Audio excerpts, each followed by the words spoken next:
I was Yeah, we gonna. haven't. We I went. think. We went a year between episodes. Oh my We god! went from 2018 to 2019, and now we've gone over a year again because the last one we put out was October 28th of 2019. I mean, we So have one other. We have the drunkenly athletes in the queue. that's true. I need to get that back out. Before we get into Well, that, we have a 5-star. We have a 5-star rating with our 2 ratings. fuck yeah! Do you like Maker's Mark? I do. I don't mind it. You should join. They have like I forget what they call it They're on their ambassadors website. club. Yeah, something like that. So I joined it a long time ago, and my barrel just came up. But you have to go to Kentucky to be able to actually purchase the bottle Really? from it. Yeah, they like send you this like golden ticket and this whole thing, and you get this whole bit to go. And I want to go and do the bourbon trail at Yeah. some point. Obviously, that's not going to work right now. Well, well, not just, but I got this a while ago and I saved all their stuff. And Hmm. for tonight, I was gonna go buy a bottle and put my labels for my birthday on there, Oh, nice. but I didn't get to go because I was doing. Yeah, they send you like Christmas things every year. So like Dude, one it's year it was a actually. this little Maker Mark's scarf. They had another one. It was like an ornament. I use it as a coaster. It's what my Johnny Yep, I Walker have Blue that sits one. on. Yeah. I think it's in the closet. Yeah, literally, one of my master's professors told me him and I like drank booze in the office all the time, but I just thought if you didn't know about it, it's actually like he told me to sign up, and I'm like, yeah, it sounds dumb. And then I signed up, and I'm like, Actually this is pretty sweet. actually fucking sweet. Yeah, they put a lot of work into it. I'm impressed. It's a unique thing. Like, I'm gonna put that label on a Maker's bottle, and I'm not gonna drink it until my birthday again. There you go. But we are recording. I should look Oh like yeah. less of a schlub.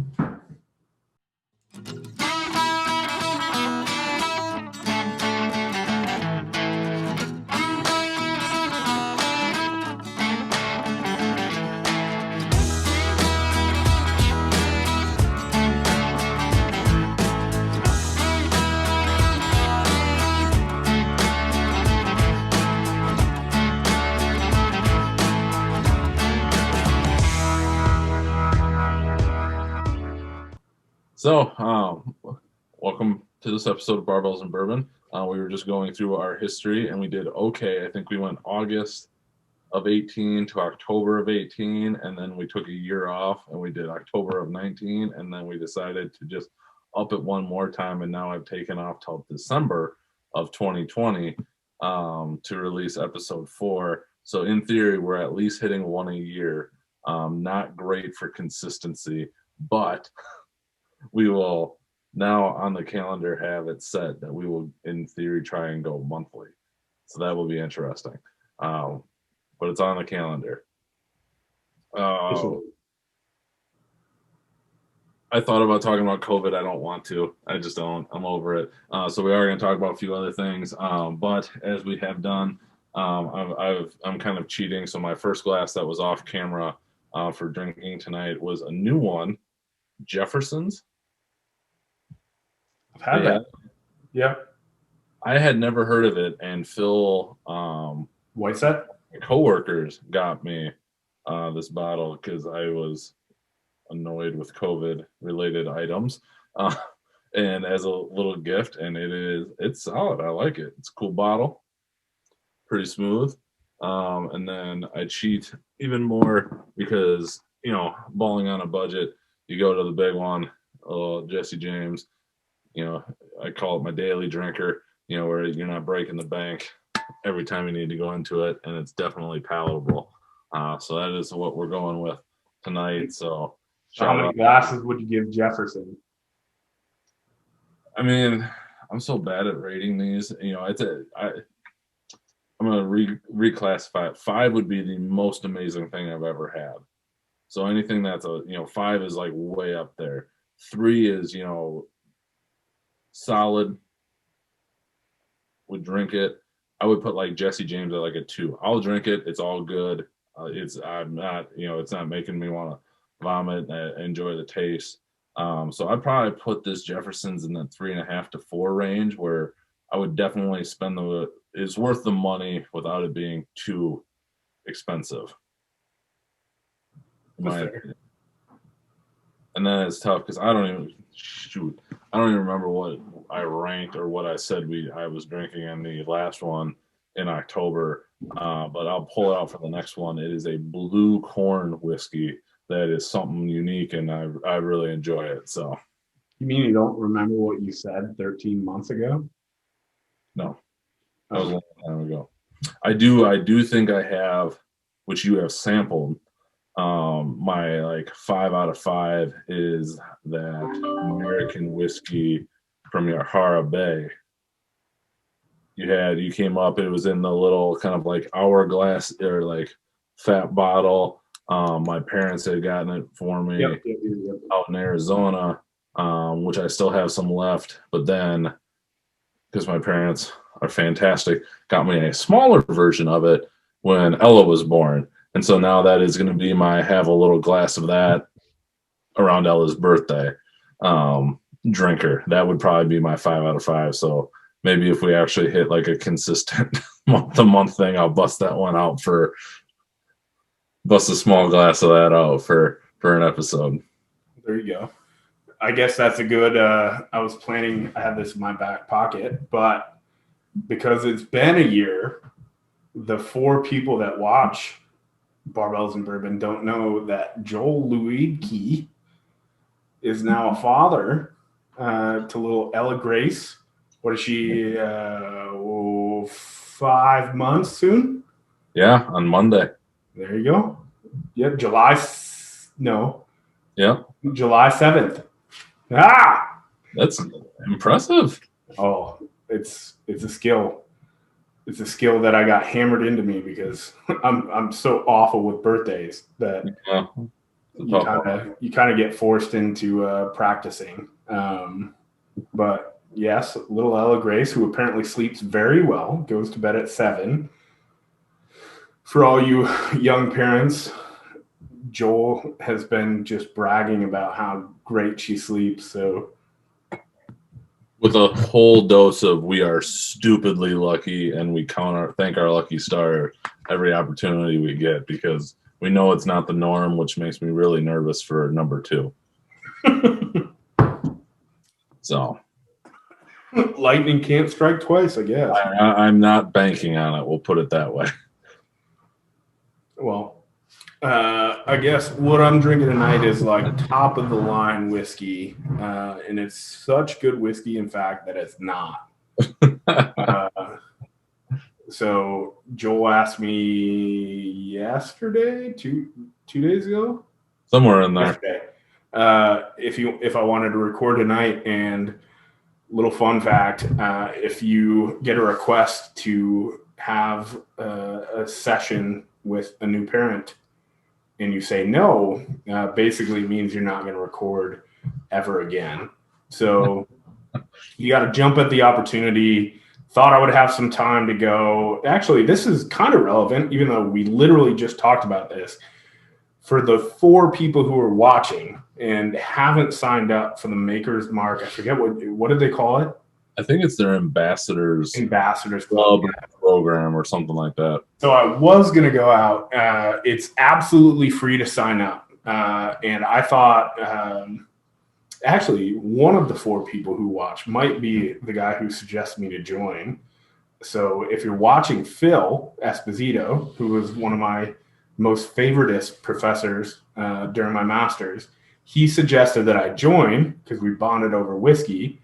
And I thought it would be stupid, but Joel and I were literally just talking about before we started recording how much kind of effort they put in. Maker's Mark, they send little gifts, they send little letters, and I thought it would be a good time. They sent this actually during, like, right at my birthday, but they sent me a label. This is just a sticker that peels off, like a legit label that has like name, birthday, little kind of information, And I was going to go get a bottle to put this on tonight, but a little bit busy today, so didn't get to go out. I'm not going to rate my captain because I feel like that's cheating. So I get a 0 out of 0 score today. But I feel like good time to get into what you wanted to talk about. Yeah, this is one I've wanted to chat about for a while, and honestly, I think we were going to do it, and then I texted you to be like, dude, I got to reschedule. I'm in because Ella was being born. I think we were going to try and do it. We were going to try and sneak it in that week, and it didn't work out. But Andy will never admit this, but he's a smart dude. Knows a lot of stuff. We were for a while in COVID, kind of doing, I don't remember, our bro happy hour, I think is what we were calling it. We were both on it. Our chiropractor friend, our PhD friend, another athletic trainer, and our physician friend. And there was no rhyme or reason to it, but we would ultimately probably get down rabbit holes around research and different things. And, oh, did you see this? And I don't pretend I'm dumb, but I would just like zone out during some of these conversations because of the depth of knowledge that was coming out between some of you people. And I think, that's one thing to specialize in it, which I know you've kind of got your research line, but at the same time, for you specifically, like, I know it doesn't just stop at that research line. Like, your interests are far ranging. And we were talking about this, off recording, and just, some of the different books or different things that you looked into. And I know a couple people have read some basic, in quotes, quantum physics, kind of the different books, or, just kind of the different way of looking at things. And I have an interest in getting there. I just have not. But ultimately, what I was trying to get back to, kind of thinking it would be an interesting topic, is like, how do you go about learning or absorbing that stuff, or, becoming good at it? And like, I guess even one of the other like fascinating things is like, our friend AJ, who's a PhD and is very good at what he does, but despises statistics, as I'm guessing, a good majority of PhDs probably do, but there's some that there's some that really enjoy it, or just get it and understand it at a different level. And you seem to get that, which is a whole other skill set that can serve you, plus just your general and in-depth physiology knowledge. So I didn't know if you had something, other than working really hard and just the amount of repetition that you get on a daily, weekly basis, that has helped you kind of get to where you are, halfway, 2/3 of the way through your PhD program. At least 3/8. Fair. Hopefully. COVID might have thrown a wrench in. Sure. So the first disclaimer, because this is a big movement, and rightfully so, because I dig statistics so much, I literally looked into getting a second master's while I was here in statistics. And that's kind of a wake-up call to realize I don't think this should be controversial, but it seems like it is within physiology research. Me being more passionate about statistics, still I am nowhere near qualified to even get. So here, basically, the story is I was my freshman year at Madison. I was an engineer. I took Calc 2. I did some high-level science, math classes type stuff.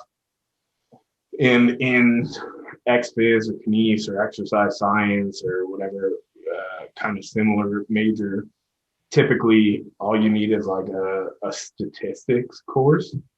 And so I always felt like I was overqualified in terms of math. And I met with the academic advisor for the applied statistics program here.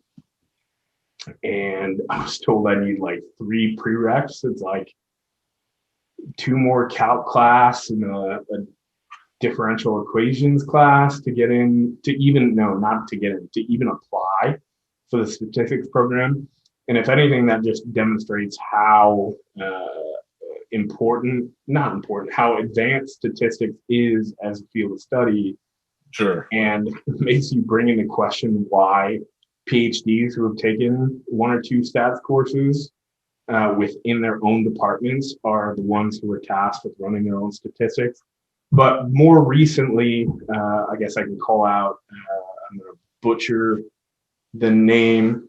It's the Society for the Openness in Kinesiology Research. And um, Aaron Caldwell is a big part of that, I believe, he got his master's from TCU out of my lab. He preceded me by a big margin, I think. And then Andy Kreitzer, who was friends with Aaron, they did the masters together. There are a large population of people who are trying to push for kind of our old-fashioned field to be populated by more data scientist types who have proper training. So while I'll say I'm interested in statistics more than the typical individual in my field, I'm willing 100% to admit that I'm still less than qualified. But the issue is, until we make biostatistician access more widely available and the usage more kind of mundane in terms of publishing and analyzing data, it's kind of the fruit we've been born to dealt with. But that's my aside, just to not get hammered in future job interviews. As far as the more nerdy things like quantum physics or astrophysics, so I wouldn't say, I'm definitely not an expert by any stretch of the definition, even the most everybody gets a trophy definition of understanding. Sure. I would say more than understanding, I have an interest, and it has been a long-born interest. The fact that I have very elementary understanding of some of the most basement levels of these fields is an attribute or an attribution of how complicated they are. I just find, so I think where it was born out, my grandfather was an attorney, and they came over in the 20s from Poland, I believe. I tried to do the whole ancestry thing, tried to talk to my family. But I always found it interesting. He basically was a self-made attorney and actually did some pretty meaningful litigation in the Chicago area. Erwin Asco, if anyone wants to surprise me with some cool facts, any of you 4 people who are obsessed. But he was the stereotypical story of start with nothing, educate yourself, and become something. And when I was young, he was not young, he was very old, but he was also very abrasive in terms of he would ask, like, what do you read? And I was like, oh, I hate reading. And then he would just berate me. And being literally like 7, 8 years old, I couldn't handle that because I'm just a kid. Sure. And it would be pretty difficult to understand what the hell was going on. But I think some part of that stuck in that he was not berating me to be just like an asshole.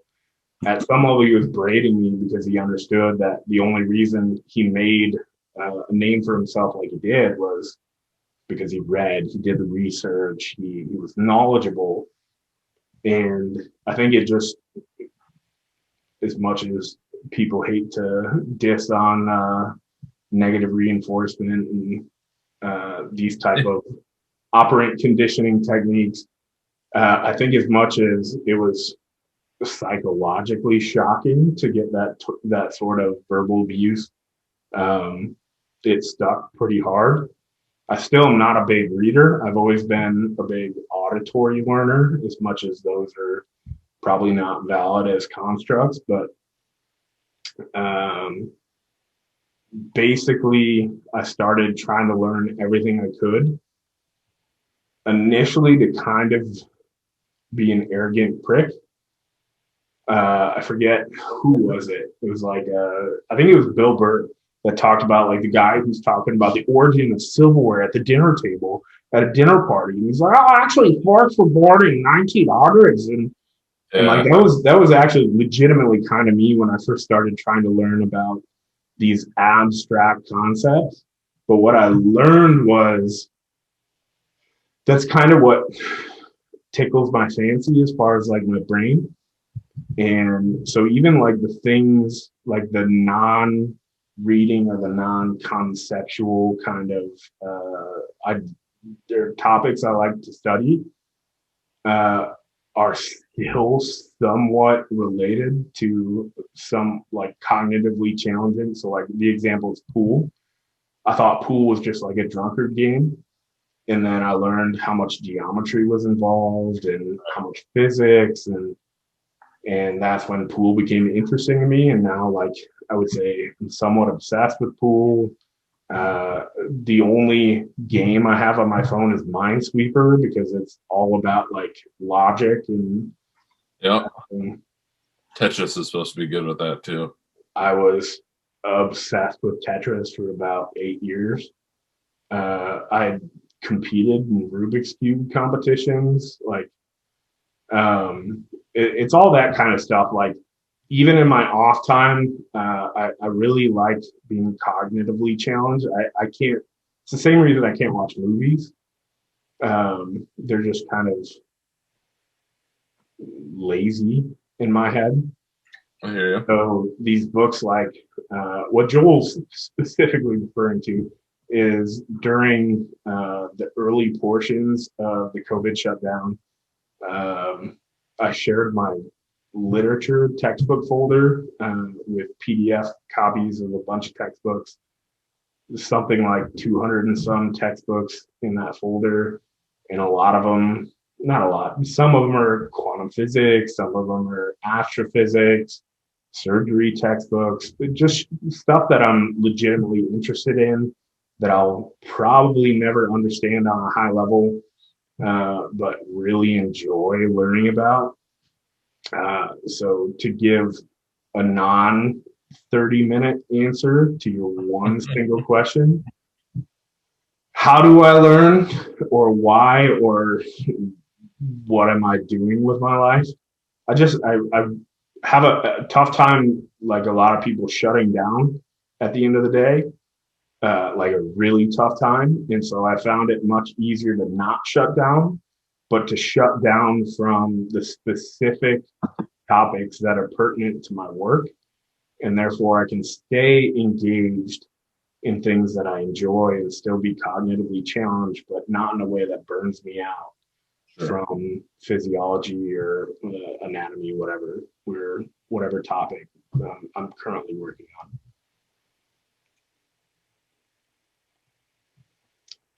So, was that short enough? No, that was good. It's always,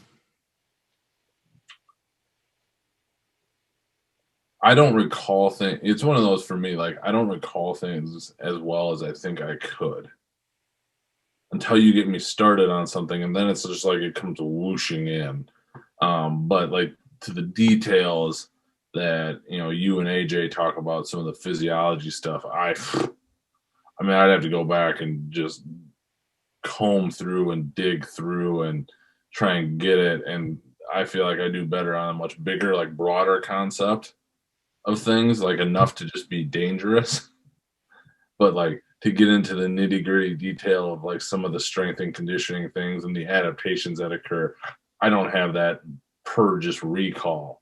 I haven't worked with it as closely as you guys do, and I think that has probably something to do with it because when you do write up manuscripts and you've got to explain it in that much detail, like it probably just sticks a little bit more. Um, like some of the professors, like, yeah, when you teach it every year for 10 years, like, then it becomes mundane. you should know it. Like, you should know it cold because you're talking about it on a daily basis. Um, so yeah, I was just curious as if there was anything specific that you did or kind of how you went through it. I think there's a lot to be said for your last point about just finding things that you're interested in so you don't get burned out on one thing. And you never know you're going to draw an idea from one random thing to apply to the other. I think that's a really big thing too. Oh, 100%. That happens all the time. It's kind of what I was going to touch on is like science, not trying to bring out politics because that's obviously Pandora's box. But like we've had these calls from both sides over the past couple months of like, oh, follow the science or we believe the science is as like somebody who actively pursues science as like a career and somebody who's somewhat passionate about the framework because that's all it is a framework. The science seems somewhat ridiculous. Like it's like follow the capitalism. It's like, what do you mean the capitalism? Like there's Nike, there's Reebok, there's Adidas. Which company model do you want to follow? But at the same time, what science, or not the science, but science in general has offered me or afforded me is this framework by which to view the world. And I find it like infinitely interesting. And it almost, if you ask my mother, makes it very annoying to try to have a conversation because unless somebody who's having that conversation is able to shut off like the systematic approach, the evidence, the setting it up, the kind of not even statistics formally, but like the idea of variance between groups and how we can view a distribution of a population or a sample. It gives you it basically gives you a real strong bullshit radar, but it also means like your bullshit radar never shuts off. So you could never have like just your crazy relative like telling you a story and you're like, oh, it's really great, grandma, really interesting. Oh God. Because you just like you have to follow up because you're legitimately interested, but people take it as like some level attack. And I would say that in terms of your last point of how one can inform the other, physics has been a huge part of that. Not gonna dress it up and pretend like I understand a lot of the quantum world because I've watched hours of lectures and I would still say I'm on square 1 1/10.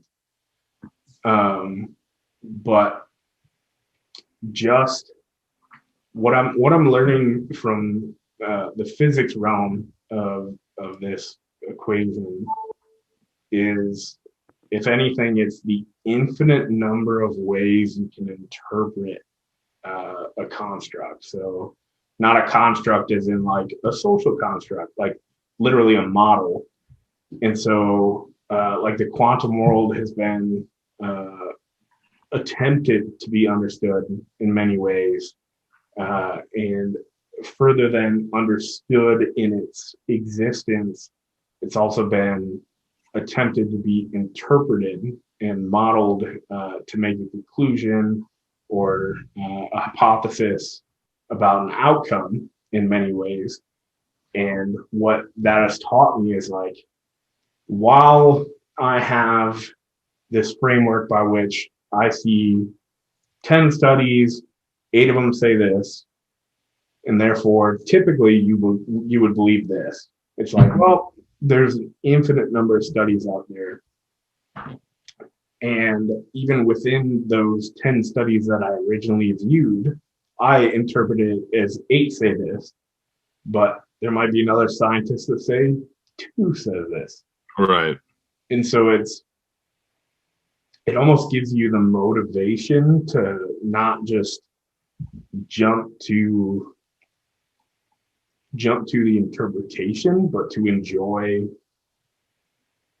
the construct of the study itself, which sounds super nerdy, but I find myself, I used to just read methods, results, look at figures, and I'm done. Sure. And now I find myself reading a lot of introductions, like pretty in depth, just to get an idea of how they're viewing it. And even if their view doesn't seem like it comports with mine, digging into it deeper, almost because they disagree with me, because I want to assume that, like, my ego wants to assume, yeah, those guys are idiots. But like, my brain's like, oh, what if you can find the next thing that people are going to talk about? The next thing that's going to be confusing and interesting. You know what I mean? It's like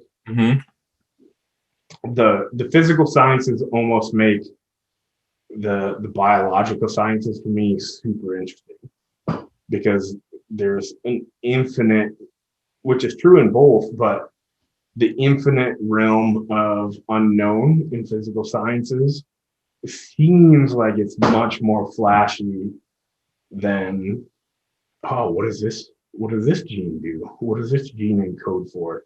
Right.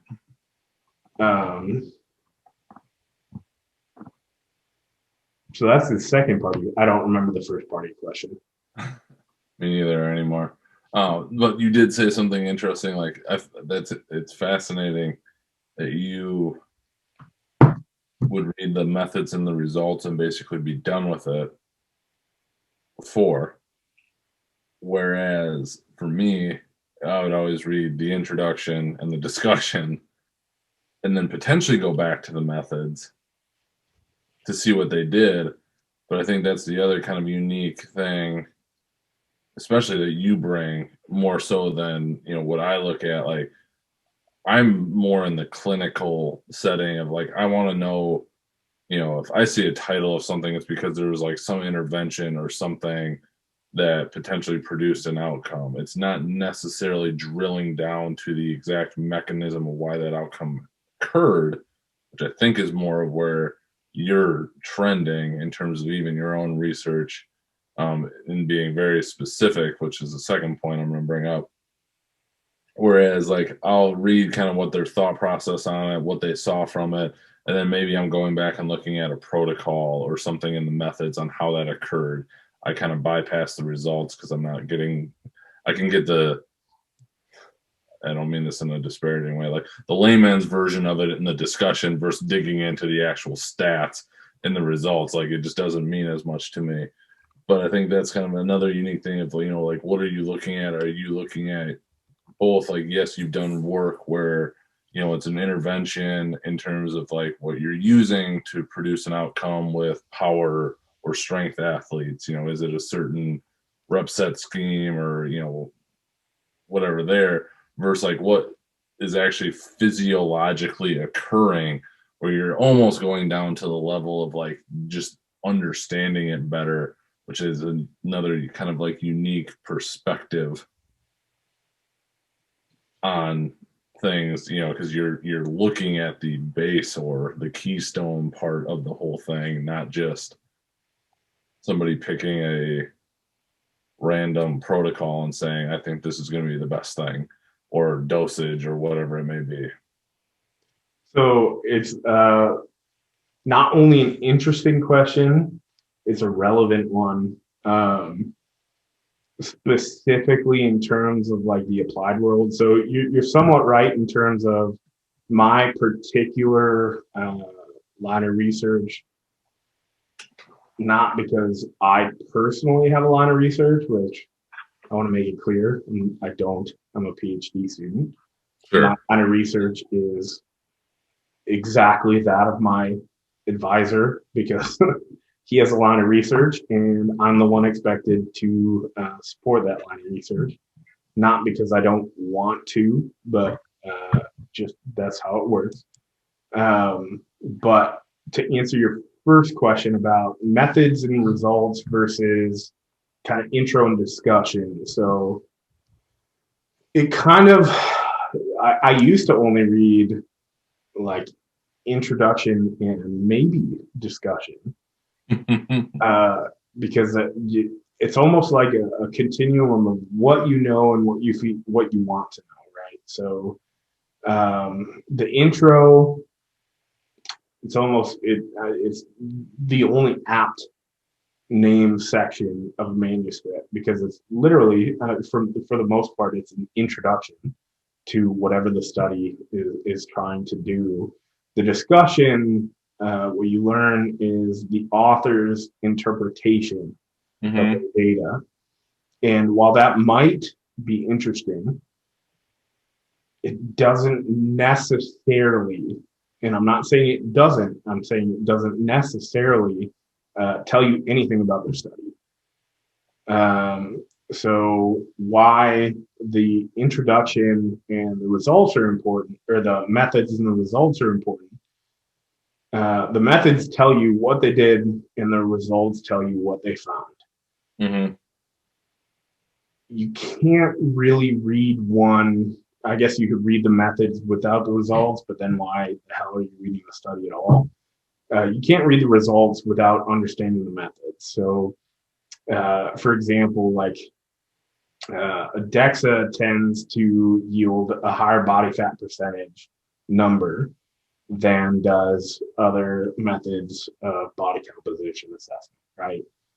Or another, I guess, more drastic example is like we can do a cross-sectional area using a CT computer tomography, or we can do cross-sectional area estimations by doing a skin fold in like a circumference measure. Mm-hmm. But at the end of the day, they're both called body composition and they're both called like cross-sectional area. Without reading the methods, you don't know if you're getting body composition by BIA, like the standard 2 electrode BIA, or if you're Sure. getting body composition by CT, MRI, DEXA, something like that. Right. So the methods give you an approach to judge the quality of the study, and the results, if you have reviewers that actually follow the reviewing process by which we're supposed to follow, the results give you an unbiased, objective description of what they found. And again, what they found, especially in terms of like statistical significance, are dependent on the methodology. Because you can run 100 t-tests, and I literally reviewed a paper.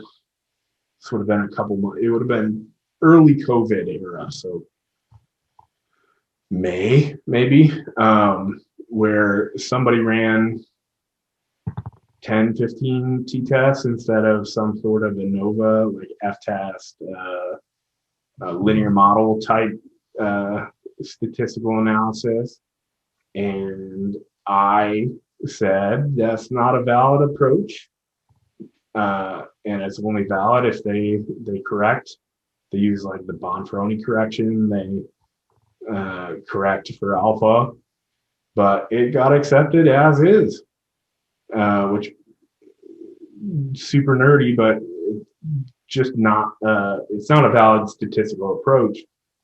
And if you read that paper without reading the methods, even if there was a statistically significant difference, that doesn't tell you anything about whether that difference means anything. So, like, for example, oh, I'm going to butcher, trying to think of anything relevant towards you. So what would you say is the normal range of like hip flexion? Oh God. Oh no, I called you out on I it. know you did. I without looking up, probably like so. If you're going from standing, probably like 120 would be solid. Whatever. It doesn't need to be a Get it up to significant 120. number, but or a specific number. But if the normal range is 120, and that range you could consider a normal range to be 115 to 125, and somebody has a 124 or 114.9, yeah, it's out of the normal range. But is it really clinically relevant if it's zero point 0.1 out of the range? So all statistical significance tells you, or all statistical significance tells you, is if you had an infinite number of trials, what is the likelihood that you would find this result in future trials due to chance? Mm-hmm. So it literally doesn't tell you how big the difference is. In how big the difference is, literally computed in the critical T or F, whatever analysis you're running. But at the end of the day, for example, I had a study where I had a large number of samples, and the groups were different by it's like 0.02, and we're talking meters per second in barbell velocity. It was significantly different because we had 362 samples, but the effect size meant that it was just absolutely, it was not different. It might have been statistically significantly different, but it would have been the difference between you walking and you walking with a back like a rear wind of like a slight gust. Right. And so the methods are the only way you can discern that. And the results allow you to take what you read in the methods and contextualize the study itself. The introduction, the discussion, the discussion is kind of interesting to read a bit of the time, depending on, it's almost where scientists get to show their kind of like writing skills. Mm-hmm. How you contextualize your findings with other previous studies, which isn't unimportant, but when you're just trying to get an understanding of the body of literature, it doesn't really offer you all that much. Again, I forget your second part. No, I just off of that, I think you brought up the biggest point, and I've said this to any student I work with is like the context and the situation is so important, and you mentioned that in the contextual, like yeah, that bar velocity in whatever study may have been not statistically significant, or it's so small, but in who are we talking about? So some of the things, and I've seen more, I'm not even going to necessarily say that, but like for some recovery methods, we'll just keep it very vague. They don't show a significant difference in the study that they were done with. But if it's still a percentage point to the positive, that can mean everything to somebody who's operating at the highest level. That may mean nothing when it comes to me. Just like I'm not an elite athlete. I don't train at an elite level, But you take any elite athlete, and if they can add that much bar speed and somebody that's at that high level already, that's a big deal. And so that part I think is the super important. And I think with your background makes it really unique because you understand the practical and the application side plus the sciencey side. That Yeah. it gives you a unique perspective on it because you can write and you can talk the science, but I think that's important for everybody to remember of what makes seemingly no difference for me can make a 1% gain for LeBron James. Well, if LeBron James can add a percent, that just makes him that much better. A 1% for me, I probably need to find something that's going to give me 5, 6, 7% more. And so if a cryo chamber works for him and he can afford it, that's probably money well spent. A cryo chamber for me, when I could probably do something else for much cheaper and get more bang for my buck, is probably what I need to look at. And that's all the contextual of who you're looking at. And then I think that's the important part of looking at the methods too, is who did you look at? Because you can't apply it to everybody. Well, even if you did, like, I think even more so, just to harp on a point I already made, which is kind of my nature. Even if you did look at elite athletes, right? Like, there's a difference between statistically significantly different and kind of what has been bastardized within sports science, which is like this idea of small worthwhile change, which has been kind of the fuel for this MBA or MBI, and now what's the other one? I'm gonna get away from aside like episode 1. I kind of made an idiot out of myself by calling out specific names. That was when you first moved into your new house. Yeah, that conversation. Definitely no specific names, but not gonna do that here. There's a new cloaked form of MBI that's not recent by any means, but is still just as ridiculous in terms of its validity statistically. It's like this responders, non-responders analysis.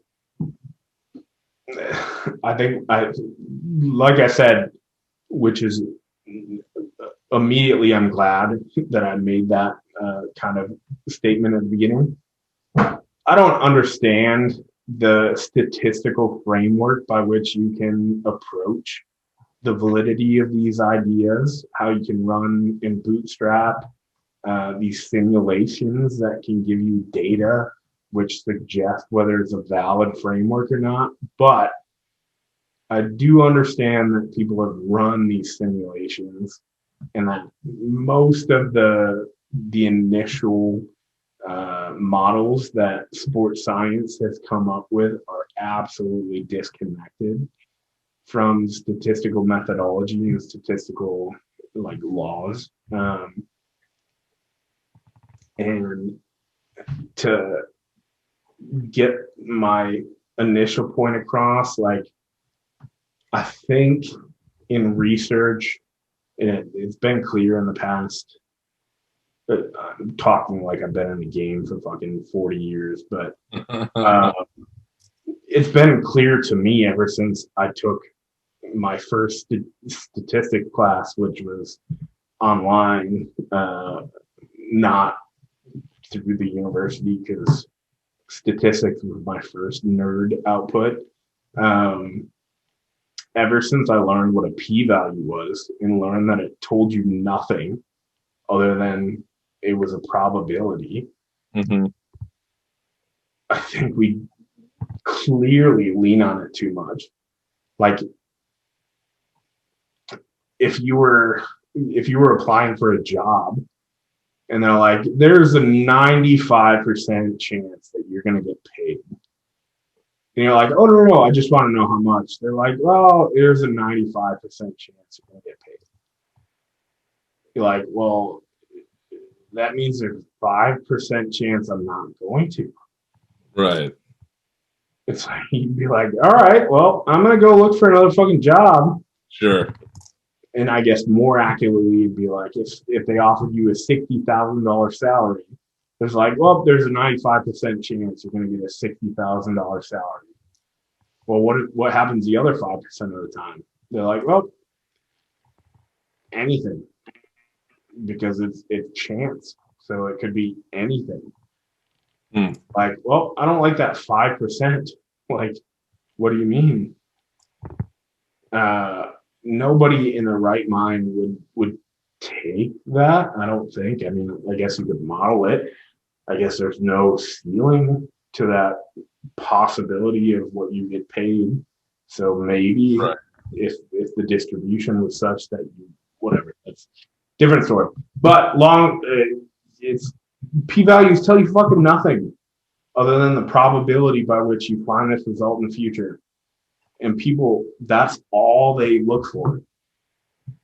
Statistically significant difference. It blows me away that there are still most XFIZ or sports science journals that don't require some sort of effect size. Because it's, even if you find an elite athlete, like if you have enough of them, you're going to find a statistically significant difference, even if it's like 0.01. And even if that's not meaningful.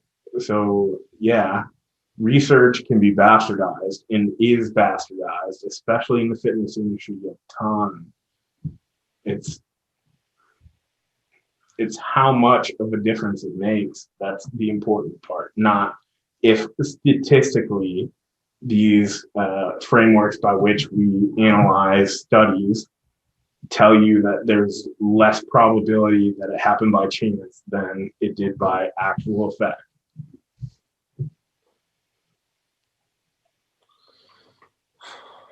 Oh, science. Oh, nerds. Yep. I don't have a whole lot else on learning. I don't know what I said. I know you didn't completely black out, but I could understand how that could happen in terms of talking about this stuff. I think, the big take home is it can be convoluted, but you just got to know what you're looking for and be willing to look for it. And just the context is so important. And even in terms of your learning, to bring it all the way back to the beginning, is you got to figure out what works for you. We're again talking off recording, like, I always say this, like, I'm a huge nerd and I use Microsoft OneNote that I've got basically every study I've ever read and pulled out some of the highlights from around injuries or different things. And so I can always go back and search it. And I feel like I'm probably doing myself a solid, and that I've done that in doing my kind of loose lit review for my eventual dissertation I'm going to have to do. But at least I got it organized, which is going to make it a whole hell of a lot easier to go back and look for stuff when I got to go back and do it when that time comes, where I can go through and look at the highlights and then pull up the study if I really need to dig back into it. But man, Control F is a lot easier than downloading all the studies again. Yeah. And already got it in proper formatting for the reference page, which I feel like is just going to be less of a pain in the butt when you get there. I hate to rain on your parade. Oh, man. You should probably just download Mendeley. I will have to look into that. That's what I used for a certain funding request from a large federal agency that a group of, I just don't know if whatever that stuff is kosher to put out, but you know what I'm talking about. Mm-hmm. It was the first time I used it. I was stuck in the trap of EndNote, which is what I found like researchers use 90+% of the time, at least in my field. And Mendeley is free, and it's linked through Elsevier. So it's not only way more intuitive than EndNote is, it's way less susceptible to just corrupting. I had wrote a mini review that's now published, but it was like we submitted it for review and then we got revisions back. And I went to make revisions and my EndNote library was corrupted. And we had to put it in a format for that submission. So I was stuck pulling like 60 plus citations.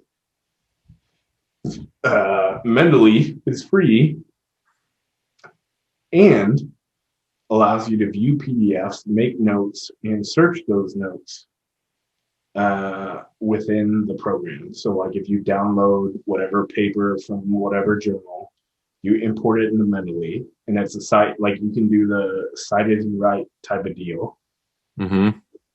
But even within Mendeley, you can make custom tags. So if you're like, oh, this is related to injury prevention, you're like injury prevention, knee, and specifically ACL. And then whenever you go into the search bar and you're like ACL, it'll pull that out for you. That would have saved me a lot of time from going back and retyping things up. I just learned about it. It is what it is.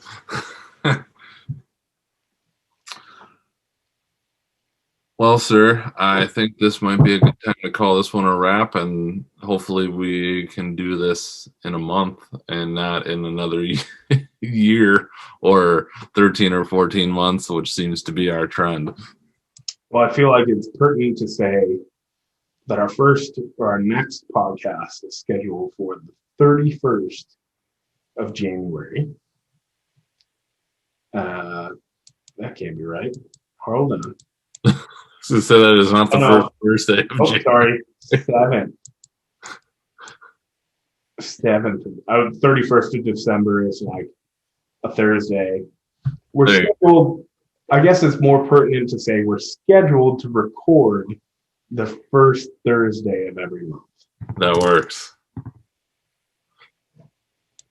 So we're going to try. We'll do better. We'll be better. Maybe we get 2 every year at least, and that will be a step forward. It's a pretty good failure rate if you ask me. And maybe some of them will be in person again when we can actually hang out and not have to think about it. I just don't want to kill my grandmother. I'm right there with you, man. I got that 5-month-old. I don't want to know what that thing could do to her, so I'm with you. All right. Well, it was good catching up. Yeah, good catching up, man.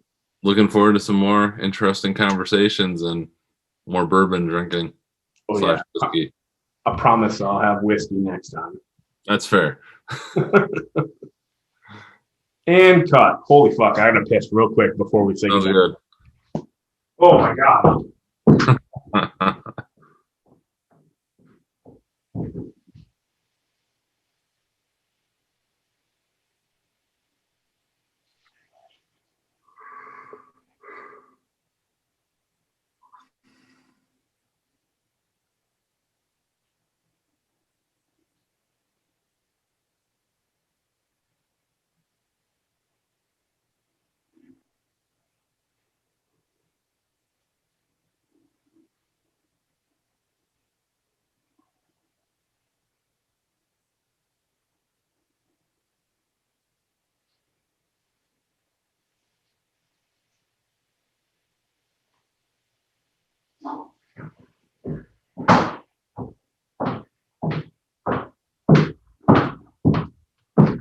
Oh my god. I held that for so long. Well done. Well, sir, I gotta get going to bed because little one I'm sure is gonna be up at 6:30 in the morning. So I gotta be up at 4. Ugh, why do you gotta be up at 4? I don't. I just I think I need to talk to Doc about not prescribing me Adderall anymore. Honestly, so I was on a schedule of getting up at 5 because Ella wasn't waking up till like 6:30 or 7. I don't know what, man. I've been sleeping better, and like my aura rings like, dude, you're crushing it. Like you're getting all this good sleep, but I've been so tired in the morning. Like it is. Oh, a girl wears you out, even if you don't have to do that much with her during the couple hours she's awake at a time. But good God. I can't imagine. I have a 39-year-old advisor who's basically a child, and I can't even handle that.